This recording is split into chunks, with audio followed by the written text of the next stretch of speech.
Of a government cover-up of possible UFO information just won't go away. And this week, the topic even infiltrated the first GOP presidential primary debate.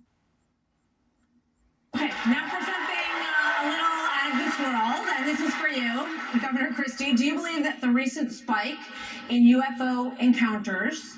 I get the UFO question? Come on, man. The exchange happened to coincide with a New York Times Magazine profile of my next guest, how a Harvard professor became the world's leading alien hunter. Avi Loeb's single-minded search for extraterrestrial life has made him the most famous practicing astronomer in the country and possibly the most controversial. A few months ago, Dr. Loeb led an expedition that retrieved metallic fragments from the Pacific Ocean floor off the coast of Papua New Guinea to study their composition. They're remnants of a January 2014 fireball from space that crashed through the Earth's atmosphere, whose data was recorded by U.S. government sensors.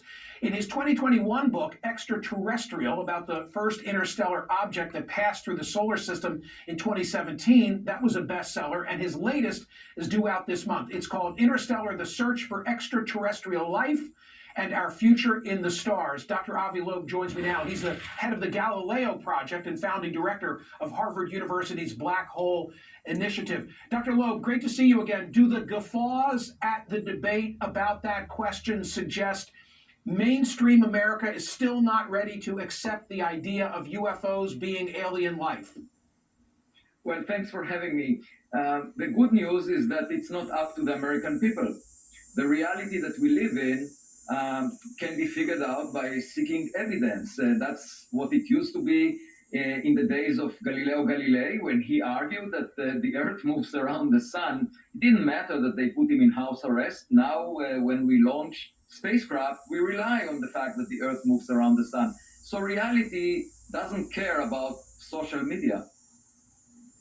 I know that you're about to formally announce this week the results of your exploration of what you found on the floor near Papua, but give us a taste.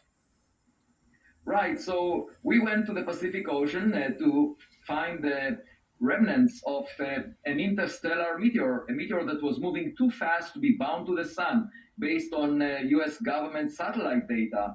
And we went there and we found indeed a concentration of molten droplets from the surface of the object when it was exposed to the fireball that surrounded it as a result of its friction with air.